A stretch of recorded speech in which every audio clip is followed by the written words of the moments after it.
Without any manuals, we managed to rebuild this Ferrari engine, and in the last video, we actually got it started. Oh! But today, we find out whether the gearbox we attempted to rebuild on this actually works. Ferrari, Ferrari, Ferrari! And hopefully, we get this thing driving. But it's going to be far from that easy, because today I find out the Ferrari has some serious issues, which I'm not sure we're going to be able to fix. Oh yeah, it is. It's coming from the gearbox. No. I think goal one is to get this car running to temperature, so we know it actually runs to temperature. And we can't do that without coolant. And all these coolant lines aren't connected, so we're going to connect them up first, then go from there, I think. Then we'll try the gearbox. Now, like most supercars, things aren't always straightforward. With the engine being right at the back and the radiators being right at the front of the car, the coolant has to run a really long distance between the radiator and the engine. First off, we're making sure that all the coolant hoses are connected. Then we move on to the tricky part. Filling it. All the coolant lines are on, and now we've got the coolant tank. There is a big brace which this all sits on, but we're not going to put that on yet because we've got to do the gearbox later on. And big coolant line on the bottom, and then there's two more coolant lines to the top of the coolant reservoir. Instead of putting the bar in just to run it up to temperature, we want to avoid putting more stuff on, because if something's wrong, we've got to take it all off. Yeah? Boom. Now this is where it's a little tricky. We can't just pour in new coolant. We have to vacuum fill it. I have to put this device in the coolant tank and then connect the air line to blow air across this vacuum filler. And with the air blowing across it, it will then pull a vacuum in the whole of the cooling system. Hopefully this makes sense. Now, that should hold vacuum. If there's no leaks in the system, it should hold vacuum. Let's wait. Great news, it's held vacuum, look. Held in exactly the same spot. That must mean we should have no leaks, but I have said it now. Now, I'm gonna use the vacuum filler to vacuum fill the coolant. I don't know why I'm speaking like that. So at the minute, there should be no air in the cooling system because we sucked it all out. And we know there's no leaks in the system because the vacuum is held. After that, I connect up this part to the vacuum filler and put the pipe in a bottle of coolant. And using the vacuum that we've pulled, it's now going to suck all the coolant out of the coolant bottle and into the Ferrari. By pulling the vacuum, this should stop us getting any airlocks in the system. Right, will the car run to temperature, or is it going to smoke like anything because the head gasket's gone or something like that?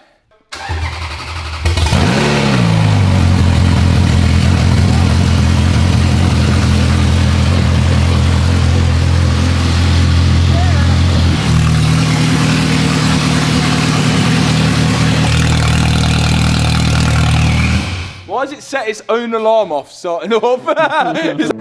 The coolant needed a little top up before we attempt again to try and run it to temperature. Going for it.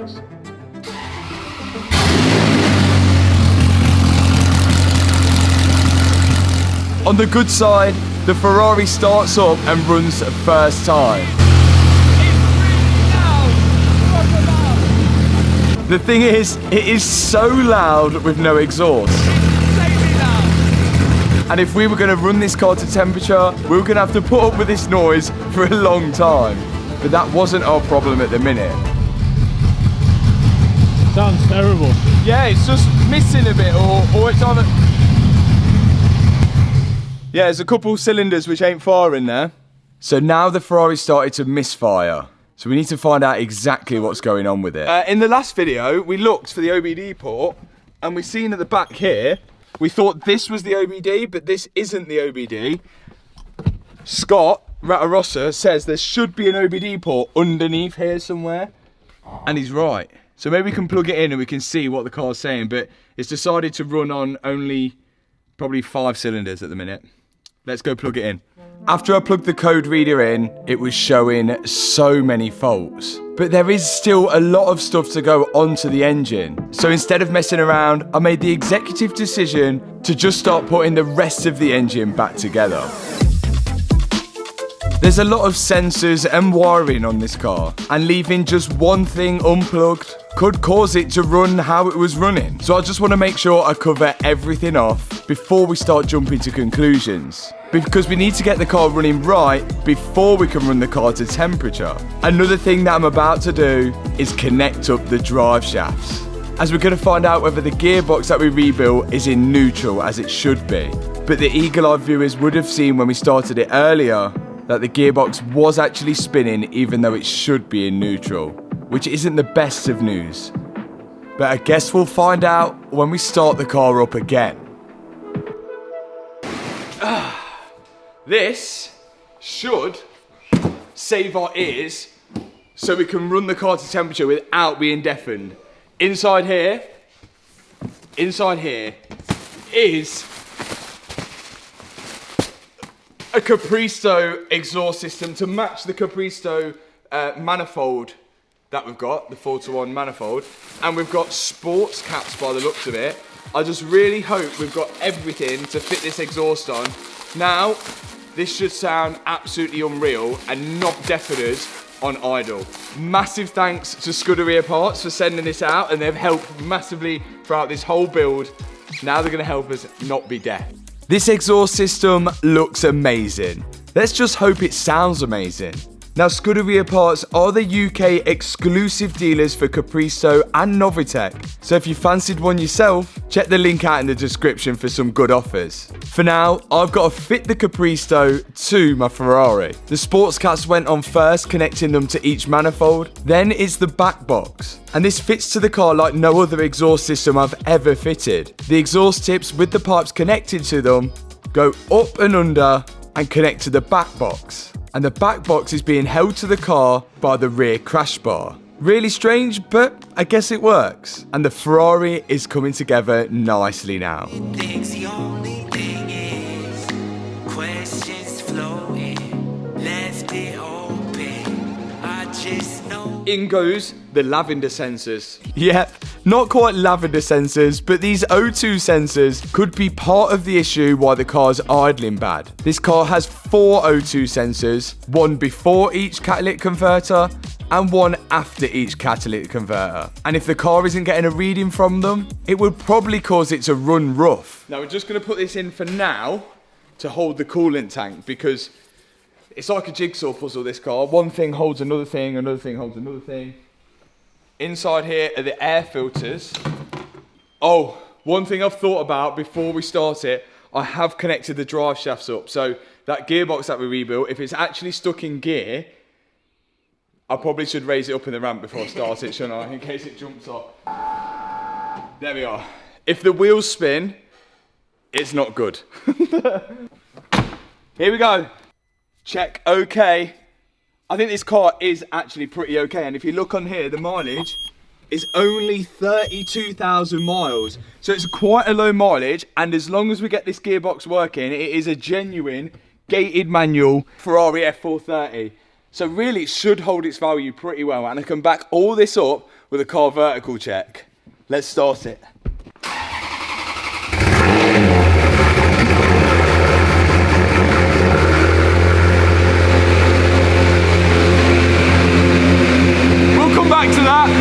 When I do a car vertical check on the Ferrari F430, everything comes back all good. The check is a really clean check. The exhaust sounds good.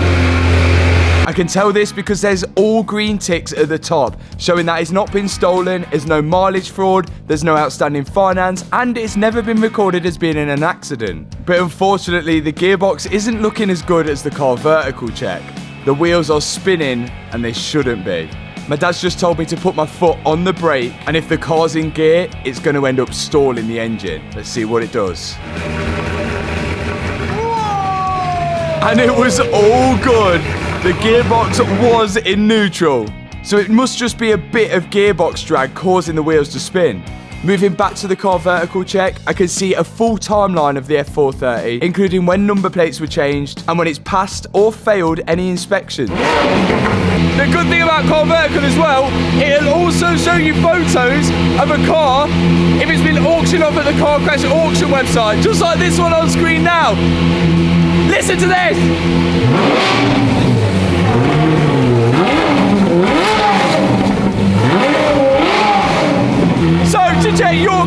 a friend's car or a car that you're potentially about to buy, click the link in the description box below and use code MAT for a discount on that check. Let's let this warm up.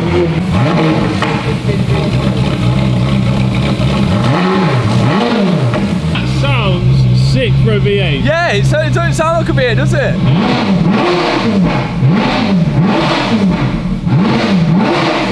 That sounds sweet. Italian orchestra. It just doesn't like idling very well, does it? Well, your vacuum parts are off in it. Yeah, that's what it is. The vacuum parts causing it to idle. The exhaust sounds mental. For a V8, sounds like a V12. It's like wham, wham. It's well pitched. Yeah. What do you think? Wicked. Yes, he loves the Ferrari. Dab on the haters. Dab on the haters. What does that mean? Now the Ferrari has a kind of complex vacuum system, and that's what we think is causing the lumpy idle issue, because we haven't connected any of it. This is an on and off solenoid valve. And this solenoid valve plugs into this electrical connector here, and then some vacuum lines run to it. We assume this is in charge of turning on and off some sort of vacuum, which could be vital for getting the F430 to idle. There's then loads more vacuum lines that we need to connect up, and these ones at the back that we need to plug up, because those vacuum lines were used for the old exhaust valves to open and close them, which we don't have anymore. Onto the last few vacuum lines, then we're going to see if we can get a good idle. Let's run it. Let's see if it runs sweet.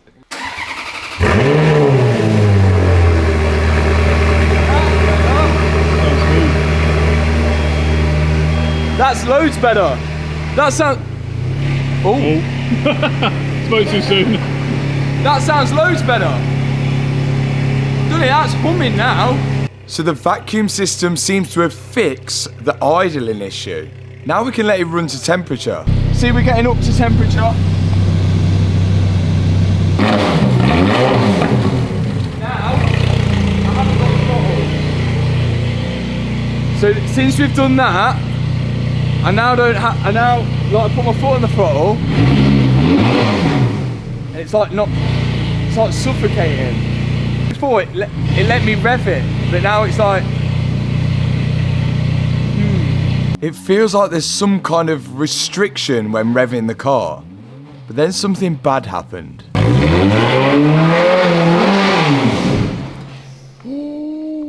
Oh. Oh no. Is that why it won't let me revving it? Because we've got too much drag on the gearbox.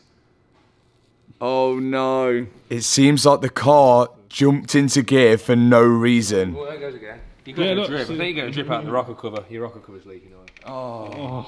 And to add insult to injury, we developed a small oil leak which was dripping from the rocker cover onto the exhaust manifold. So we've got a leak out the rocker cover and it's dragging and we think it was in neutral, but I couldn't work out why it wasn't revving. It's got oil in the gearbox, isn't it?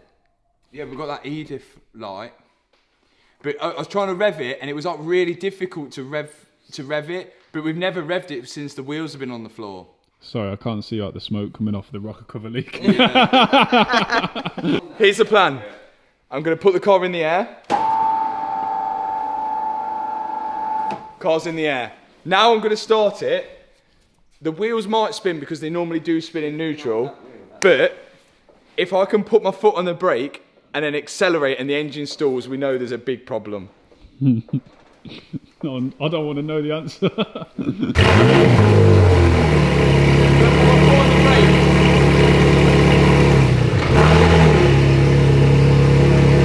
out then. Come out of gear then, or whatever. Is it spinning? My foot's on the brake. No. It revs a lot better. Listen. Way better. Now it's because... Sounds good. So what the hell caused the Ferrari to go into gear? And why is it not in gear now? It is really mind-boggling us. I just don't get why was it revving it and then the car moved. Look, none of this is connected. Like you can't, this can't be in gear. So why did it move and then stall? Back on again and see if that helped.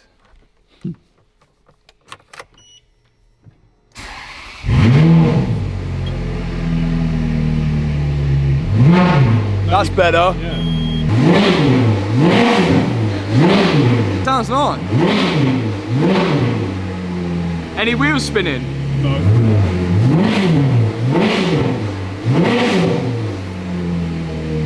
Oh, it's getting hot. The cooling temperature's getting way too high.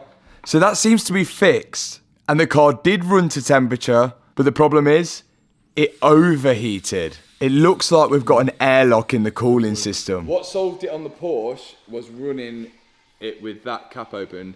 So it was going to start it, run it without the cap off, and hopefully it'll burp out any air it has in the system.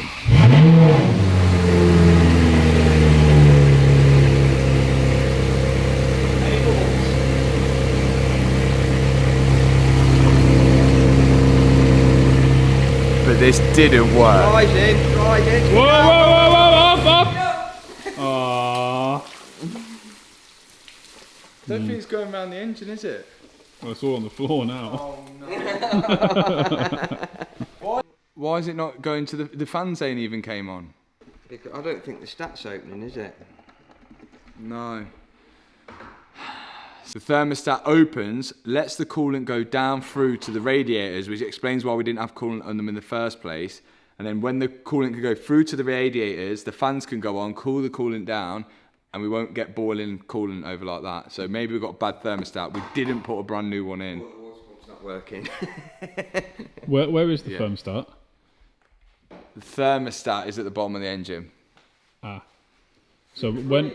We could run it without the thermostat in. Yeah, we take it off. So I was about to say, I had a problem like this with my MG when I was 16, and you take the thermostat off, let it run through and see if it still runs cool. Yeah. Oh, what? Because the MGs used to blow head gaskets all the time. Yeah. Which is probably what this is going to do if it carries on this way. Inside most engines, there's a thermostat. When the coolant gets up to temperature, the thermostat will open and allow the coolant to go to the radiators where the coolant will be cooled down, and then the coolant will go back through the engine, keeping it nice and cool. We think the thermostat in the Ferrari might be stuck closed, meaning the coolant will never get cooled down. So what we're gonna do is take the thermostat out and run it without one.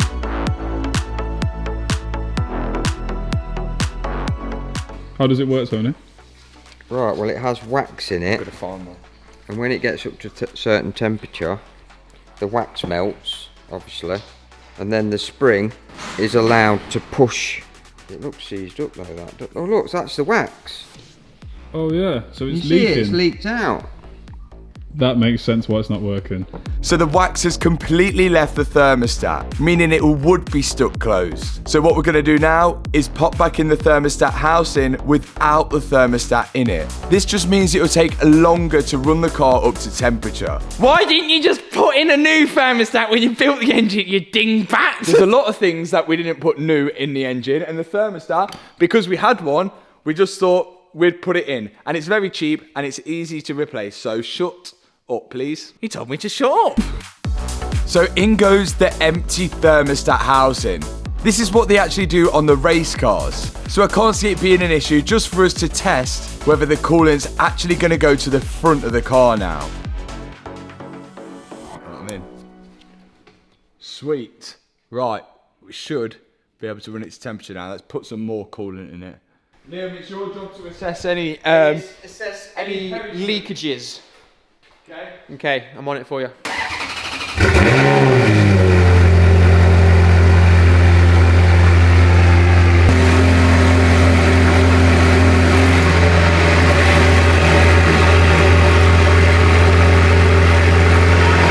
It's leaking there. So we're at 80 degrees. Normal temperature for coolant is about 90. So when it gets to about 90, we should hear the fans tick in and keep it cool. If it does that, winner.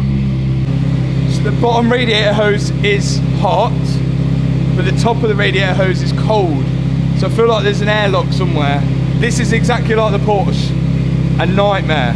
Coolant at the back, radiators at the front. Nightmare. It didn't work. And we tried everything after that. We took a radiator hose off at the front and ran the engine to see if the coolant would come through. If we can run it with that little hose off, and let the coolant come through, we might be able to get rid of the airlock, maybe. But it didn't. We ran the car with the coolant cap off to see if it would burp out any air bubbles, but that just caused a mess. We then tried to jack up the back of the Ferrari. If we can get it as high as we can, all the air's going to raise to the top, so we're just going to give this a go now. But that didn't work. We then drained all the coolant and vacuum filled it up again, but none of this worked at all.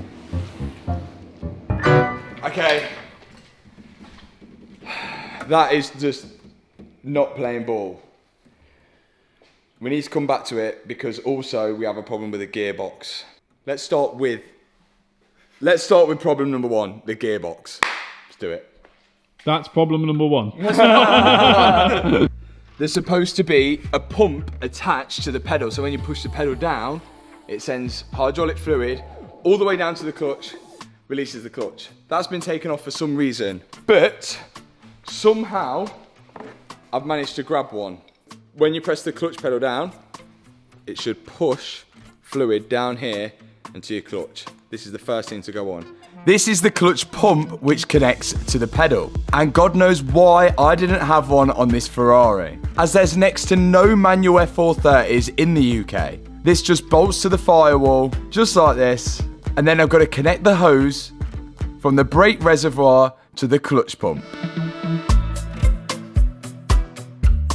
This reservoir here is the brake reservoir. That's got .4 in it, and the clutch uses the same fluid. Now the hose is connected from the brake reservoir to the clutch pump. I've now got to connect this clutch line, which will allow the fluid to go from the clutch pump down to the release bearing. After I've done that, I go inside the car and connect the clutch pump to the clutch pedal. It's a pretty fiddly job, and especially hard to film it as well. But now the clutch pedal is connected to the pump. Good progress so far. So after you press the clutch, the fluid runs down the line all the way to this point here. Now, because this is a manual, we're going to need a pipe to push the release bearing to release the clutch. Whereas on an automatic, you won't have that. So this pipe is like gold dust. We couldn't find it anywhere, so we had to have one made. Here's the made pipe. We've had this made. Thank you. Up here, onto that. And you can see it goes down through there and pushes the release bearing, which is good. And then it goes onto this part here. Again, air is our worst nightmare tonight. We have literally now got to tighten this up, put some .4 fluid in it and bleed the system. So we're gonna undo this bleed nipple there and push out all the air out the system. Then we should get a clutch. Right, Liam's gonna pump the clutch. When Liam's pumping the clutch, it's gonna push that fluid all the way down to the back now. So we just gotta make sure it stays topped up, else we're gonna get a lot of air in it. Just keep pumping it. You did a good job there.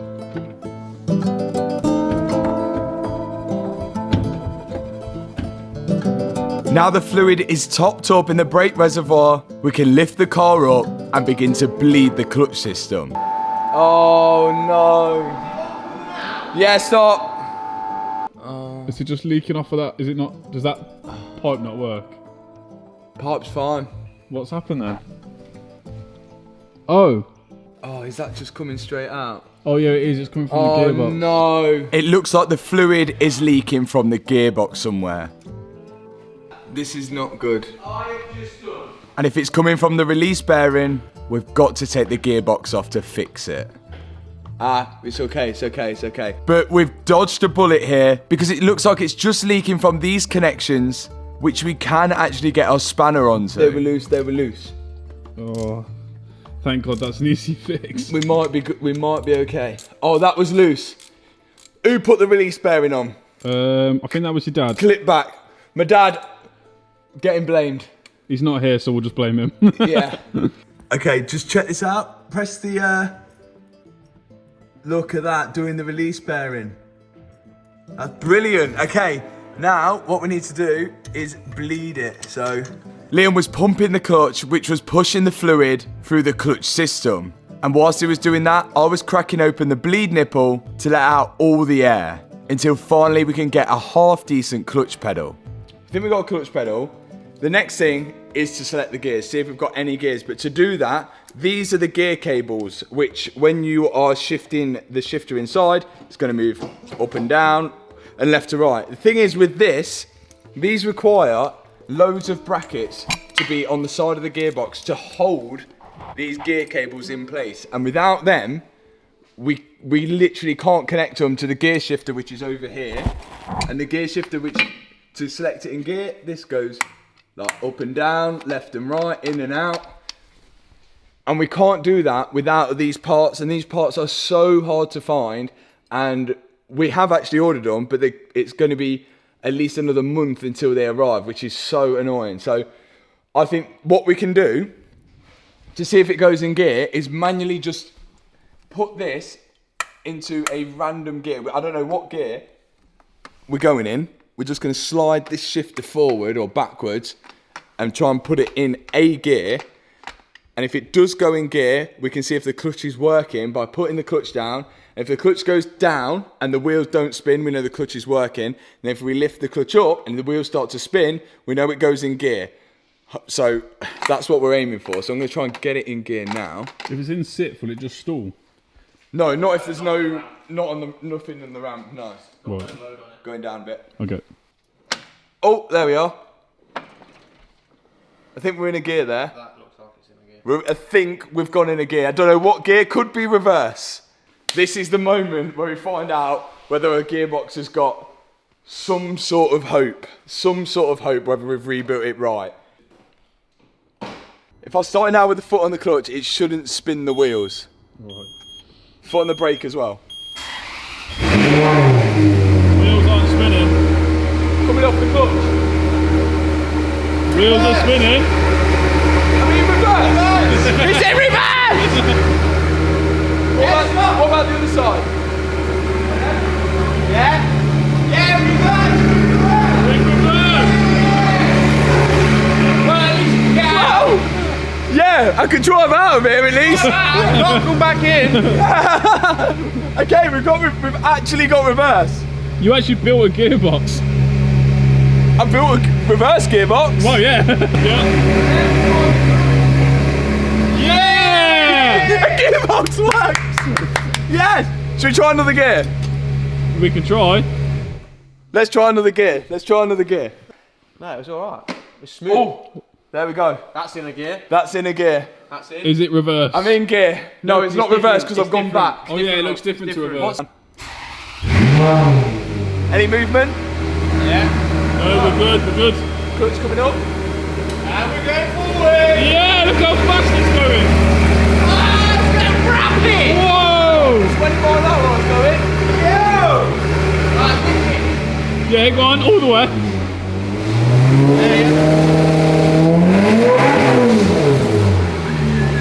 Let's hope you don't rattle and come off. Yo, that's working. That's actually working. Look, foot off the clutch. Watch my speedo. I'm buzzing!